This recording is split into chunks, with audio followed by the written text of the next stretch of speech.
Hi there guys, this is Nikhil from Grady Tech and these are my top 50 apps, or you can say must-have apps on my OnePlus X device. So guys, let's get started. So let me just start off with the Google apps that I regularly use. So by the way guys, this is the TSF Shell Launcher.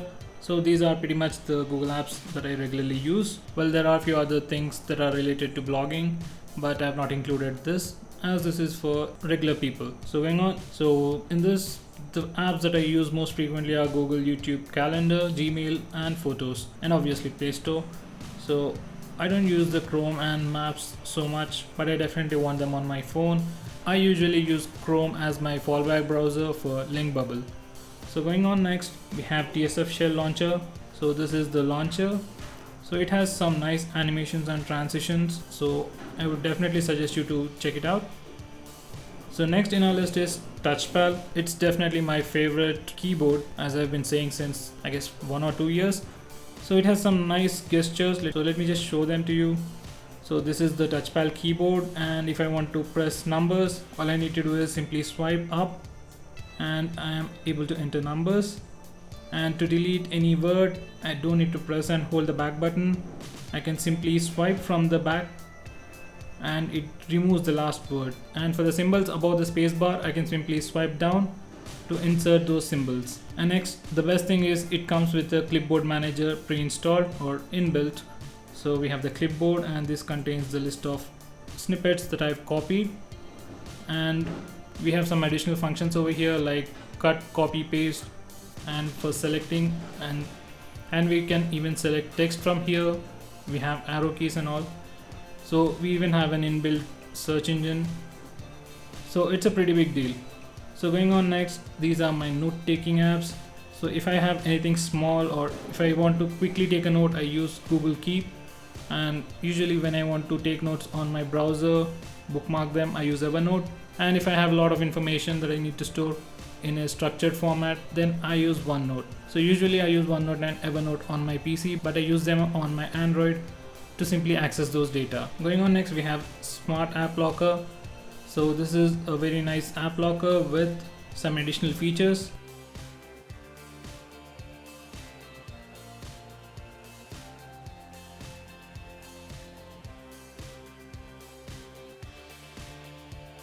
So there you have it. You can simply lock applications using this app, or else you can also lock the screen based on application. You can automatically change the screen timeout based on application, and then you can fix the orientation of the device based on application, all using this one app. We can have multiple passwords for different applications. We have observation mode and a lot of features.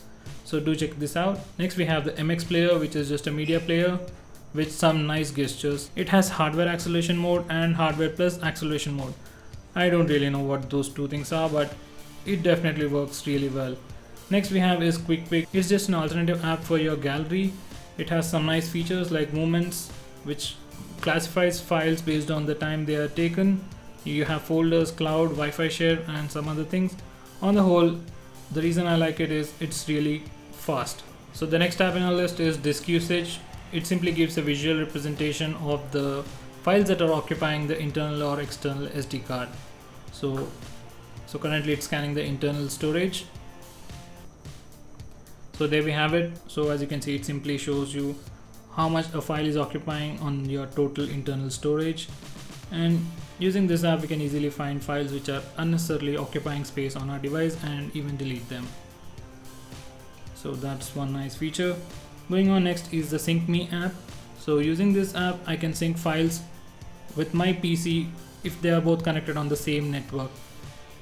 And it doesn't need internet connection at all. They need to be just on the same network, and it works really well. You have both one-way and two-way sync. As of now, I have not configured it yet because this is a brand new device. I've just installed the app and I didn't start using it. So whenever I want to transfer some files from my PC to phone or from phone to PC, I simply put them in their respective folders and use this app to sync those folders. So it's a very good app. I would definitely suggest you to try it. So the next app in our list is Gallery Vault. So here's the app. I'm not going to show you what's inside because I have files hidden in it. The best thing about this app is you can hide all kinds of files like images, videos, RARs or zip files or whatever you want. And the best thing is it gives you the option to move your files to your SD card. I have tried many apps that hide your images and videos, but none of them really move them to your SD card, and even if they do, they don't export all your hidden files to a specific folder. They export it to the place from where they have hidden it. So that's another function that I really like about this app. So going on next, we have the push bullet, which you probably might have known. It can be used to mirror your notifications from your phone to your PC. You can sync or mirror your SMS. You can see all your SMS on your Chrome browser.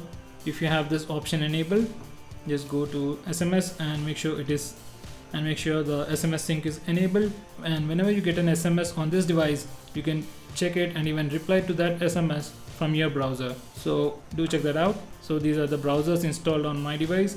So mainly I use LinkBubble, and as a fallback browser for LinkBubble I use Google Chrome, just in case if there are any links that LinkBubble is unable to open. And I use Firefox or UC browser alternatively because they have the option to block ads. So UC browser blocks ads by default, and on Firefox I can install add-ons to block ads. The next app is the PowerAMP, which is a music player. So it has lots of features. It'll take a separate video to explain everything, so do check that out. By the way, it's not a free app, it's a paid version. You have a free trial though, you can try it, and if you like it you can buy the pro version.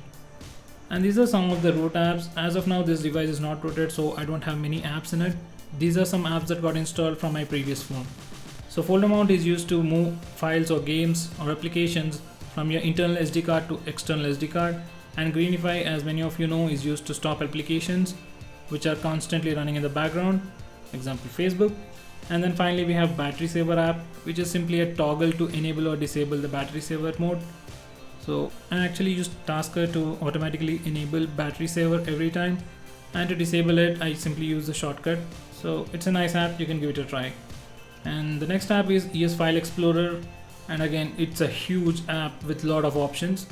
Just to scratch the surface, it's not just a file explorer. You can see your images, even edit them, watch videos, play music, browse the internet, install apps, backup apps. You can access your FTP server, you can access your cloud storages like Google Drive, Dropbox. You can create a portable hotspot and transfer files. You can transfer files over Wi-Fi, and it does everything or most of the things which would require you at least 5 to 6 apps, and it's mostly like an all-in-one app.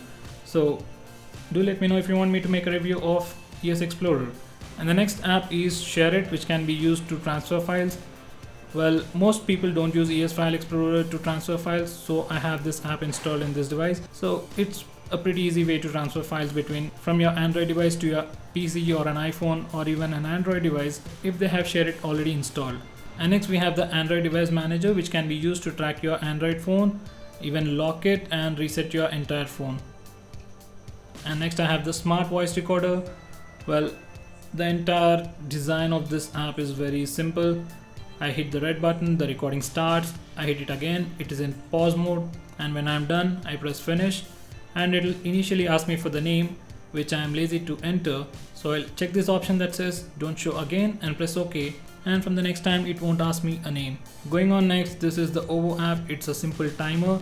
You simply rotate your finger clockwise or anti-clockwise to increase or decrease timer, and it has a maximum of 60 minutes, and that's pretty much it. But the black design and the AMOLED screen, it definitely looks really great. Nothing special about this, but I simply love the design and the simplicity of this app. So going on next, we have the Here Maps, which are my must-have app on any Android device. So you can download maps of an entire state or country and have it in your SD card or anywhere on your phone. You can simply have the map of an entire country or even a continent on your phone, and you can search it offline and you can use the navigation offline. You don't need an internet connection ever again to use the maps. And the best thing is you can even move these apps to your SD card, and if you do that, even if you reset your device and install this app again, it will recognize that you have already downloaded map. So you can use this map in offline mode. You just have to enable this option and you can start using this in offline mode. So do check out this app. Next we have Lemma, which is an location based automation app. So let's say usually I have my Wi-Fi turned on when I'm at home, and obviously when I go out of my home I want the Wi-Fi to be turned off, and this tracks my location using the cell towers, and when I'm out of my home it'll simply execute some commands that I've already given. So just try it out. And next we have folder sync, which can be used to sync folders from your phone to your cloud storage like Dropbox or Google Drive. So do check it out. Next I have the Dropbox application, just like I have Google Drive. And next I have GSM battery monitor app, which is probably the best battery monitor app. So using this app I can track how the battery is getting charged and discharged. So if I swipe right and go to other section, I can see that whenever the screen is on, the battery drop very drastically. So I can also see the curve while the device is charging. Well, if I'm having multiple chargers, or if I want to choose between chargers, I can simply track how the charger is working or how a micro USB cable is working and then choose the best one.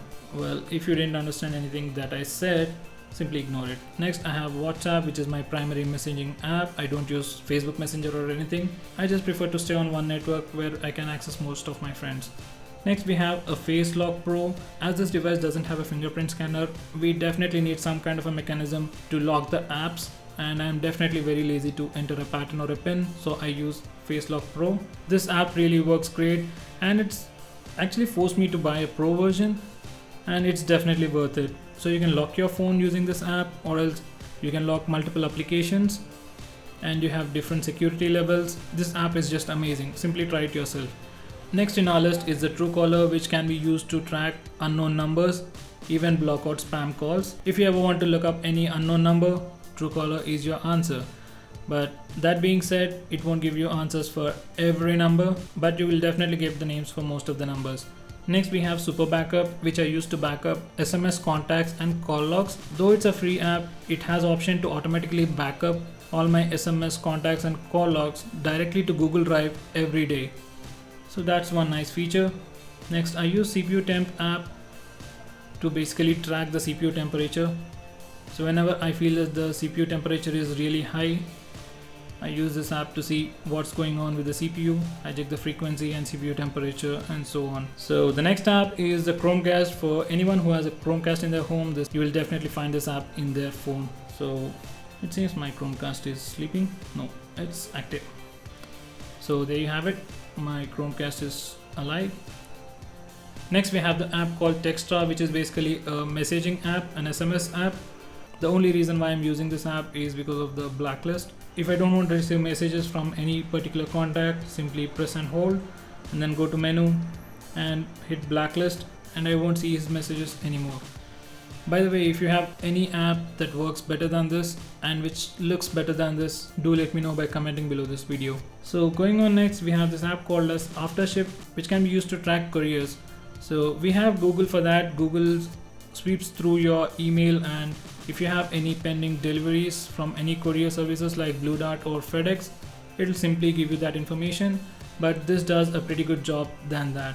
So all I need to do is get the tracking number, hit this plus button, add the tracking number, select the courier, give it a name, and that's pretty much it. And then this app will track it every hour or so and give me live updates. So this is just a Blue Dart courier, and it gives me very structured information, and it gives me information like when it is out for delivery, it gives me an alert, a notification. So if you're getting too many couriers from multiple courier services, this app can be of help. But the only disadvantage with this app is you can't sync your information with multiple devices or even the website. So that's a downside, but I hope they improve it. Next we have an app called My Paid Apps. So if you're having a lot of paid apps on your device, using this app you can easily track them. Simply give permissions to your Google account, and if you have any paid apps in it, it will let you know. So it's taking some time for some reason. Anyway, let's move on. Next app is the Netgear Genie. So I have a Netgear router, so I use this for different stuff, but mainly I use it to see who is connected to my Wi-Fi, and if I don't know who it is, I'll simply block them using this app. So it's a nice feature. Next, finally, we have the app called a Scam Scanner, which is basically a document scanner with online sync capabilities. You can even export all your documents to a Dropbox or Evernote. So it's pretty good. So there you have it guys, these are like my top 50 apps. I was not able to give you a demonstration of each and every app, but I hope you get most of the part. So that's pretty much it guys, thanks for watching this video. If you have any doubts or if you have any recommendations for me, do let me know by commenting below this video. And if you found this video to be helpful, give me a thumbs up and share it with your friends, and subscribe to my channel to see more videos just like this.